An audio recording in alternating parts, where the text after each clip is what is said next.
আজকে সর্বশেষ বাংলা সংবাদে আপনাকে স্বাগত। শুরুতেই সংবাদ শিরোনাম। 3,30,00,000 বলে ঘোষণা করেছিলেন শেখ মুজিব, ব্রিগেডিয়ার আজমি। আমেরিকায় বসে তুমি বেশি বুঝবে না, সোহেল তাজকে শেখ হাসিনা। নাটকীয়তার পর যেভাবে আটক হলেন অতিরিক্ত পুলিশ সুপার কাফি। বিস্তারিত প্রতিবেদনে যাওয়ার আগে অনুরোধ করব চ্যানেলটি সাবস্ক্রাইব করুন এবং আপনি কোন জেলা থেকে আমাদের এই ভিডিওটি দেখছেন তা কমেন্ট করে জানিয়ে দিতে ভুলবেন না। যে গণ অভ্যুত্থানের মাধ্যমে শেখ হাসিনার পতন হয়েছে, সেটার নেতৃত্বে থাকা বৈষম্য বিরোধী যে ছাত্র সংগঠন আছে, তাদের কোঅর্ডিনেটররা পাকিস্তান এবং আমেরিকার গোয়েন্দাদের সঙ্গে গোপনে সলা পরামর্শ করেছেন এবং সেটা একটা পরিকল্পিতভাবে বাংলাদেশে তাদের পাকিস্তান এবং আমেরিকার প্ল্যান ইমপ্লিমেন্টেড হয়েছে। এই ধরনের একটা লেখা ছড়িয়ে পড়েছে, আমি দেখলাম ফেসবুকে বিভিন্ন গ্রুপে, আমাকে কেউ কেউ পাঠিয়েছেন। এটা ফ্যাক্ট যে সবাই এটা খুব বিশ্বাস করছে না, কিন্তু আমরা যেহেতু এটা নিয়ে কিছুটা কথা বলছি, আমার মনে হয় একটু কথা বলে রাখা ভালো। বিশেষ করে এই ভদ্রলোক যিনি এই লেখাটা লিখেছেন, তাকে চিনিয়ে দেওয়া দরকার আছে। নর্থ ইস্ট নিউজ নামে একটা পোর্টালে, এই পোর্টালটা নিশ্চয়ই আমরা যারা খোঁজ খবর রাখি তারা দেখেছি গত নির্বাচনের আগে বেশ ভাইব্রেন্ট হয়ে গিয়েছিল। একের পর এক রিপোর্ট তারা লিখতে শুরু করেন এবং এই বিশেষ ব্যক্তি মিস্টার চন্দন নন্দী, আমরা এই পোর্টালে তার প্রোফাইলে যদি যাই, একদম পেছনে যদি চলে যাই, মানে আমেরিকা এটা করছে, ওটা করছে, সজীব ওয়াজেদ জয়ের এটা হয়েছে, বিমান বাহিনী প্রধানের এই হয়েছে, নানান রকম রিপোর্ট তারা তিনি ইনফ্যাক্ট করতে শুরু করেছিলেন। চন্দন নন্দী সম্পর্কে প্রথম আমরা অনেকে হয়তো তাকে কিছুটা গুরুত্বের সাথে নিয়েছিলাম, কারণ উনি মেইন স্ট্রিমে কাজ করা একজন জার্নালিস্ট, সুতরাং তাকে কিছুটা গুরুত্ব দিচ্ছিলেন। কিন্তু তাকে আদৌ আমরা গুরুত্ব দেব কিনা সেটার আগে আমি এই রিপোর্টটা সম্পর্কে একটু কথা বলি। হেডলাইনটা এরকম: Bangladesh students movement coordinators missed ISI US handlers in Pakistan, Dubai and Doha between April and September 2023। এখানে বিভিন্ন কোঅর্ডিনেটর ছবি দেওয়া আছে, দেখুন, এদের কথা বলা আছে। এবং আরেকজন মাহফুজ আলম, যিনি এখন চিফ অ্যাডভাইজারের বিশেষ সহকারী হয়েছেন, তার নামও আছে। তারা বিভিন্ন সময়, আমি খুব গ্রসলি বলি, এটা খুব ডিটেইলড আলোচনার কোনো প্রয়োজন আসলে আমি দেখি না, তারা দুবাইতে গেছেন, বিভিন্ন জায়গায় গিয়ে ISI এর একজন লেফটেন্যান্ট জেনারেলকে নাকি অ্যাসাইন করা হয়েছিল, তার সাথে কথা হয়েছে, বিভিন্ন পরিকল্পনা করেছেন, আমেরিকান লোকজনের সাথে দেখা করেছেন। শুধু সেটাই না, ISI এর ভদ্রলোকের সাথে নাকি এনজিওতে ছিলেন এক সময় এরকম একজন, যিনি আবার এখন অ্যাডভাইজার আছেন, তার মিটিং হয়েছে। এদিকে আমেরিকানদের সাথে দফায় দফায় বৈঠক হয়েছে, নাম আছে এখানে ডক্টর আসিফ নজরুলের, যিনি এখন একজন অ্যাডভাইজার। এরকম নানান তথ্য আছে। শুধু সেটা না, তারা ট্রেনিং নিয়ে এসে নাকি বাংলাদেশে একটা অর্গানাইজেশন করেছে, করে ধাপে ধাপে তারা পাঠচক্র করেছে, করে ওখানে আস্তে আস্তে সবাইকে যোগ করার চেষ্টা করেছে। এর মধ্যে এটাও উল্লেখ আছে, ছাত্র অধিকার পরিষদ যেটা ছিল, সেই পরিষদ থেকে বেরিয়ে গণতান্ত্রিক ছাত্র শক্তি তৈরি হয়েছে এবং সেটাতে আরো অনেকে মিলে একটা পাঠচক্র হয়েছে। এরকম নানান কথাবার্তা। শুধু সেটা না, এখানে ইসলামিক ফোর্স প্রচুর আছে, হিজবুত তাহরির, ইসলামী ছাত্র শিবির, তারা এখানে ইনভলভড হয়ে তারা এই মুভমেন্টটা করেছে। এবং মূল আর্গুমেন্ট দুটো হচ্ছে, এটা একটা অর্গানাইজড, অর্কেস্ট্রেটেড, প্ল্যান্ড মুভমেন্ট। আরেকটা হচ্ছে, এটার পেছনে মূলত ইসলামিস্টরা আছে। এই দুটো আর্গুমেন্ট তারা আনার চেষ্টা করেছেন এখানে, এবং তারা এটা এস্টাবলিশ করার জন্য, আমি আবারও বলছি, আমি গুরুত্ব দিতে চাই না, আপনাদের যাদের আগ্রহ আছে একটু পড়ে নেবেন। এখানে বলা হচ্ছে যে ভারত ঠিক মতো প্রথম দিকে বুঝতে পারে নাই, পরবর্তীতে অনেকগুলো জিনিসকে তারা একত্র করে তারা বুঝতে পেরেছে ব্যাপার এরকম, এবং পুলিশের সূত্র এসব রিপোর্টে যা লিখতে হয় সেগুলো আছে। এমনকি যারা হারুন আর রশিদ, আমাদের ডিবি হারুন যে 6 জনকে ধরে নিয়ে গিয়েছিল, এটাও নাকি এই কারণে ডিবি হারুন তখন তথ্য পেয়ে গিয়েছিল যে তারা এটা করেছে, গেছে, তাদের কাছ থেকে তথ্য বের করার জন্যই নাকি ডিবি হারুন তাদেরকে ধরে নিয়ে গেছে। তাহলে যেটা বলছিলাম যে দুটো আর্গুমেন্ট আছে, একটা হচ্ছে এটা একটা অর্গানাইজড, অর্কেস্ট্রেটেড, প্ল্যান্ড একটা মুভমেন্ট, এবং এটার মূলত ইসলামিস্টরা করেছেন। চন্দন নদীর আলাপে আসবো, তার আগে এই দুটো ব্যাপারে একটু কথা বলে রাখা ভালো। এই দুটো কথা টু সাম এক্সটেন্ট দেশের ভেতরে বাইরে হচ্ছে। একটা ভিডিও করেছে, আপনাদের দেখার কথা, যারা দেখেছেন, রেগুলারলি আমাকে দেখেন, তারা দেখেছেন। সেটা হলো, ওই ভিডিওতে আমি আর্গু করার চেষ্টা করেছি কোনোভাবেই এই মুভমেন্ট আসলে প্ল্যান্ড, অর্কেস্ট্রেটেড হতে পারে না। দীর্ঘ একটা ভিডিও, 24-25 মিনিট। সো এটা ক্লেম যা যদি করা হয় যে কোনোখান থেকে, দেশের ভেতর থেকে যদি বাইরে থেকে হয়ে থাকে, আমি খুব স্ট্রংলি ডিসঅ্যাগ্রি করি। আমি বলেছিলাম সাকসেস হ্যাজ মেনি ফাদার্স। একটা সফল গণ অভ্যুত্থানের পর এটার কৃতিত্ব অনেক, এটার পিতা অনেকেই হতে চাইবেন। এটাই নিয়ম, এটা হয়। Failure is an orphan.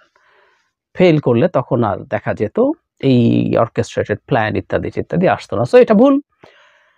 এটার আরেকটা চেষ্টা বিশেষ করে ভারতের দিক থেকে আছে, সেটা হলো এটা ইসলামিস্টরা করেছেন। একেবারে প্রথম আমাদের গণঅভ্যুত্থানে আমরা সফল হওয়ার পর, শেখ হাসিনা পালিয়ে যাওয়ার পর এই আর্গুমেন্টটাই সামনে আনা হয়েছে। ইসলামিস্টরা করেছেন, তাদের নানা রকম কিছু দেখিয়ে তারা বোঝানোর চেষ্টা করেছেন, একেবারে ফালতুভাবে হিন্দুদের উপর আক্রমণ, মূর্তি ভাঙছে ইত্যাদি ইত্যাদি করে, এগুলো আমরা ডিবাঙ্ক করেছি। কিন্তু সেই একই আলাপ এখানেও দেখা যাচ্ছে। এবং আমিও বাংলাদেশের মুভমেন্টে কি ছাত্র শিবির ছিল না? এই গণঅভ্যুত্থানে ছিল, ছাত্র দল ছিল, জামায়াত ছিল, বিএনপি ছিল, সব মানুষ ছিল, ছাত্ররা ছিল। সামনে থেকে নিশ্চিতভাবেই ঝুঁকি নিয়ে নেতৃত্ব দিয়েছে যে বৈষম্য বিরোধী ছাত্র আন্দোলন, তারা, তাদের কোঅর্ডিনেটররা, তারা জীবনের ঝুঁকি দিয়েছেন, কোনো সন্দেহ নেই। আমরা জনাব নাহিদকে, এখন উপদেষ্টা আছেন, তাকে তুলে নিয়ে গিয়ে কিরকম অত্যাচার করা হয়েছে, ক্লিয়ার সাইন আমাদের সামনে আছে। এগুলো সব হয়েছে, কিন্তু সব মানুষের মধ্যে ছিল। কিন্তু এটা স্পেসিফিকলি ওই মানুষগুলো, ইসলামিস্টরাই এটার মূল কেন্দ্রে ছিলেন, মূল নেতৃত্বে ছিলেন। এই আর্গুমেন্টগুলো একেবারেই ভুল।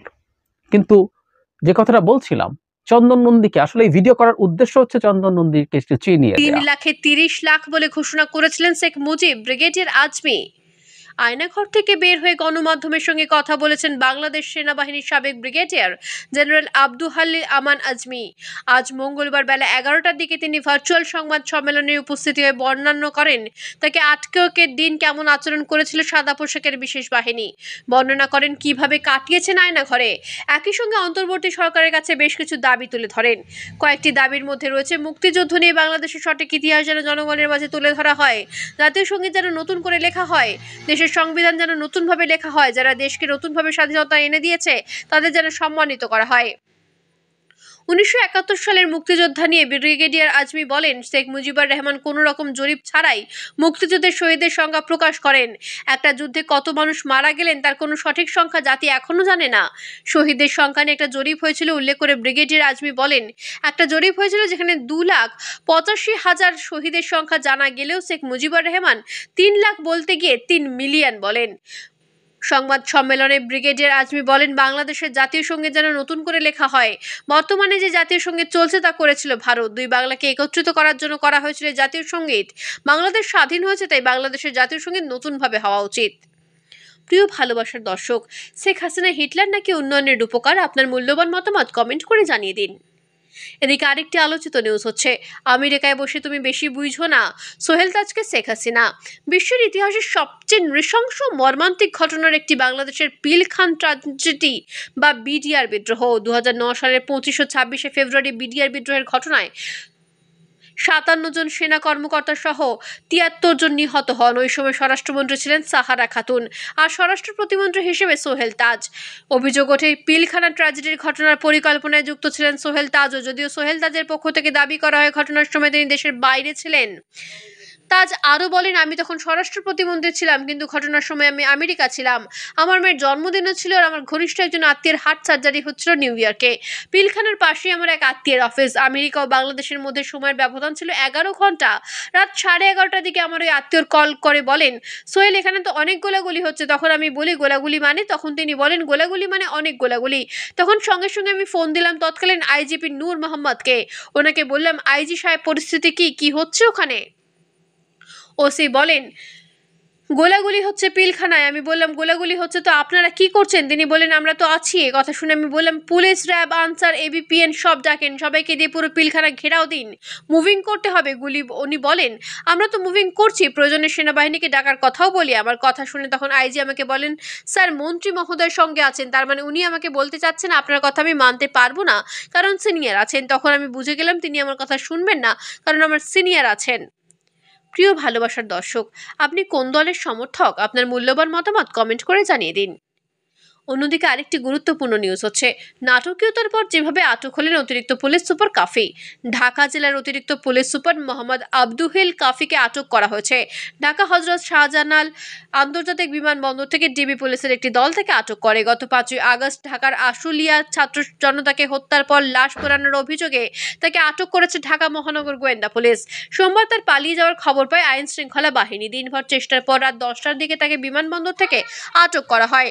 ঢাকা জেলার উত্তরের ওসি রিয়াজউদ্দিন বিপ্লব যুগান্তরকে তথ্য নিশ্চিত করেছেন। ডিবি পুলিশ সূত্রে জানা গেছে, গোপন সূত্রে আব্দুল হালিল কাফির পালিয়ে যাওয়ার খবর পায় ডিবি পুলিশ। এরপর দিনভর নানা নাটকীয়তার পর শাহজালাল বিমানবন্দর থেকে তাকে আটক করে সমর্থন করেন ডিবির একটি দল।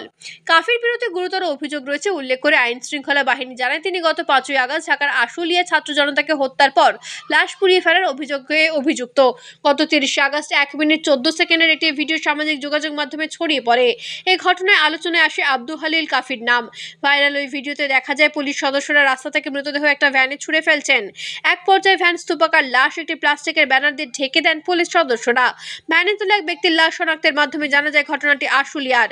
সূত্রে জানায়, এই ঘটনার সময় ঢাকা জেলার অতিরিক্ত পুলিশ সুপারের দায়িত্বে ছিলেন মোহাম্মদ আব্দুল হালিল কাফি।